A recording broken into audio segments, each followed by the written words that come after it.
Simple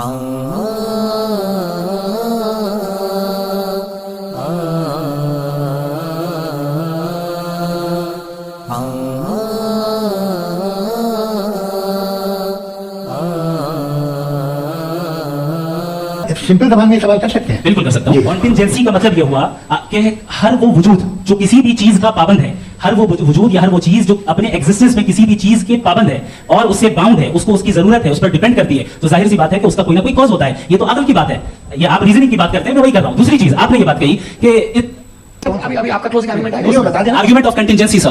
अरे मैं आपसे कई बार कह चुका हूं कंटिजेंसी का मतलब ये जो है, जब आप ये कहते हैं कि कायनात जिसकी कंटिजेंसी है, मैं देखिए वो लफ्ज़ इस्तेमाल किया मैं, तो ये कैसे हो सकती है भाई? और फौरन आप सरेंडर कर देते हैं कि जाहिर है कि इसका बनाने वाला तो इससे 10,000 गुना तो कॉम्प्लिकेटेड होगा, उस पर आपके होने पे कोई इतराज नहीं है। तो मेरा सवाल यह है कि क्या आप इन्फिनिट रिग्रेस ऑफ कॉजेस को लॉजिकल फैलेसी मानते हैं या नहीं मानते? हाँ या मैं इन्हें लॉजिकल फैलेसी नहीं मानता हूँ, लेकिन मेरा प्रॉब्लम यह है कि जब मैं नहीं मानता हूँ तो I will continue with this logic जो फैलेसी नहीं हो। आप एक जगह रुक जाते हैं जाके, आप कहते हैं ये गेंद कैसे बनी, ये जजीरा कैसे बना, ये समंदर कैसे बना, ये जमीन कैसे बनी, और अचानक गॉड पे जाके आपको ब्रेक लग जाता है।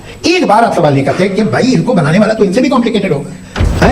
मेरे ख्याल से इन्फिनिट रिग्रेस का कॉन्सेप्ट क्लियर नहीं हो पाया, ऐसे रहने दें, लेट्स मूव ऑन सर। ठीक है, हाँ। This question that who created God, this will lead to infinite regress. What does this mean? It's called tasalsul in Arabic. Who created Allah? If Allah Jalla wa Ala is the creator of everyone, and you Muslims believe that whatever exists needs a creator. Therefore, Allah exists. Yes, Allah exists. So who created Allah Jalla wa Ala? Remember, this is incorrect. Why? Because we don't say that everything that exists needs a creator. Everything that came into existence from non-existence needs a creator. Remember this. If you understand this, try memorizing this deductive argument. A very simple syllogism. كل ما له بداية في الوجود له السبب. Everything that has beginning in its existence needs a cause. That's the major premise. The minor premise is والكون له بداية في الوجود, that the universe has a beginning in its existence. Therefore the result of that is that the universe has a cause. I don't have the time to go through the details of this. In light of the second law of thermodynamics and expansion of the universe and the Big Bang cosmology, today most of the atheists believe that the universe has a beginning. And if they believe that it doesn't have a beginning, then we will ask them to prove it. And they can't prove that.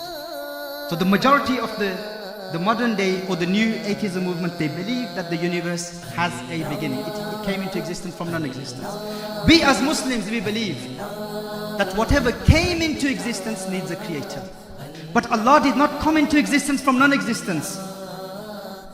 Allah has always existed. Therefore Allah Jalla wa Ala does not need a creator. Allah doesn't have a creator. So we do not say likulli mawjudin khaliq. We say likulli makhluqin khaliq. Everything that came into existence needs a creator. Allah Jalla wa Ala did not come into existence.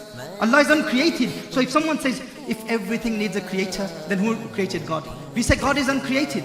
If God is uncreated, then you're saying who created the uncreated? Who designed the undesigned? Who initiated the one who was never initiated? That question doesn't make sense. Does that make sense to anyone? So if anyone tries confusing you in the future by saying if everything that exists needs a creator, then who created God? We say no, everything that came into existence from non-existence needs a creator. Allah Jalla wa Ala has always existed. Allah's existence is eternal. وَيَجِبُ فِي حَقِّهِ تَعَالَى الْقِدَمُ. Allah is qadeem, He's pre-eternal. Now if someone asks this question, who created Allah Jalla wa Ala? This question, that who created God, this will lead to infinite regress. What does this mean? It's called tasalsul in Arabic. If a person says Allah was created and everything that exists needs a creator, then that creator who created Allah, who created that God? Then whoever created that God, who created that God? The result of that would be that this universe would never exist. The fact that the universe exists itself is a proof that there has to be someone who is independent. Otherwise, it would lead to infinite regress. For instance, a simple example that even children will be able to memorize. If you see a beautiful island, some beautiful scenic, picturesque island, on that island you see a beautiful mansion. A man called Zayd, he says, I constructed this mansion. Now you have witnessed that mansion. You have seen that building. And your belief in that building is based on your empirical judgment. You've seen it, witnessed it with your own eyes. You believe in the existence of that mansion.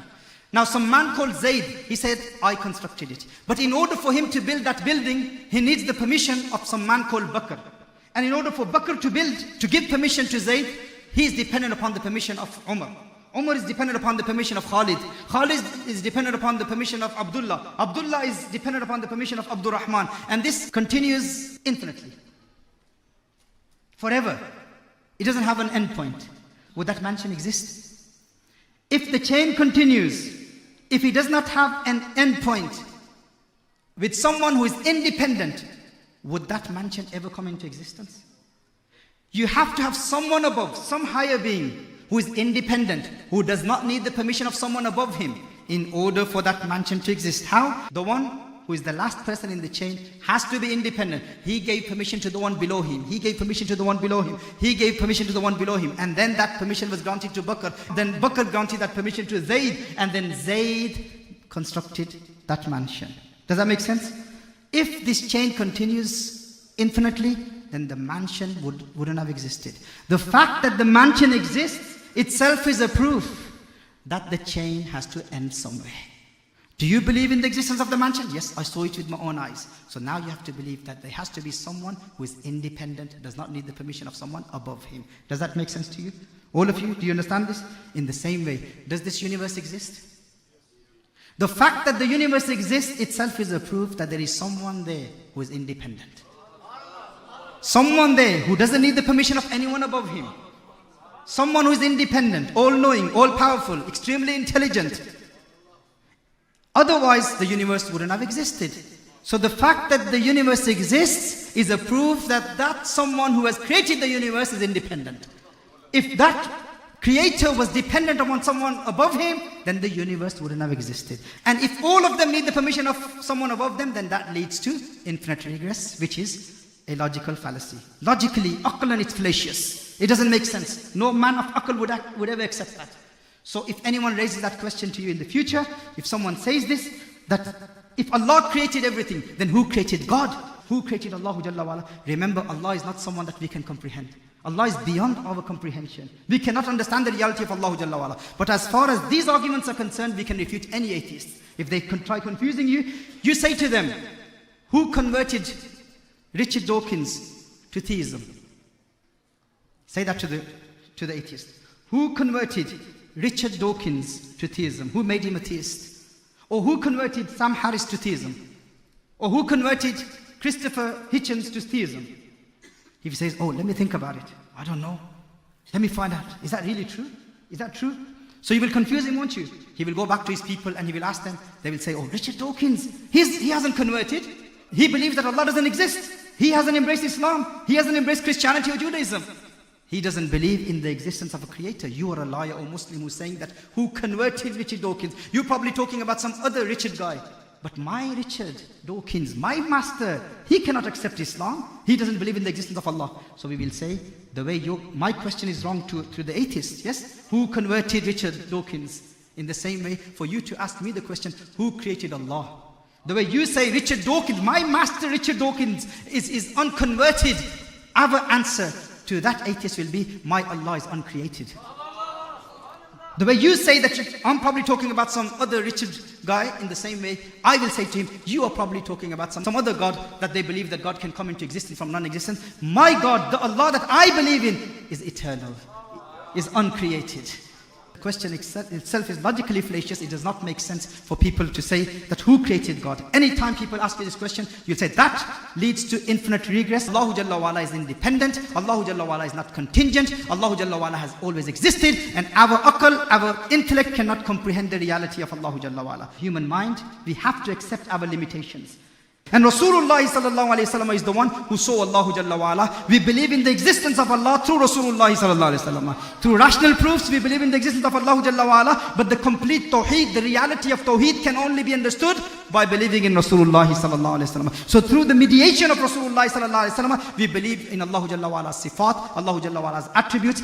A true Sufi will never become murtad. Why? Because he has that experiential knowledge of Allah Jalla wa'ala in dunya.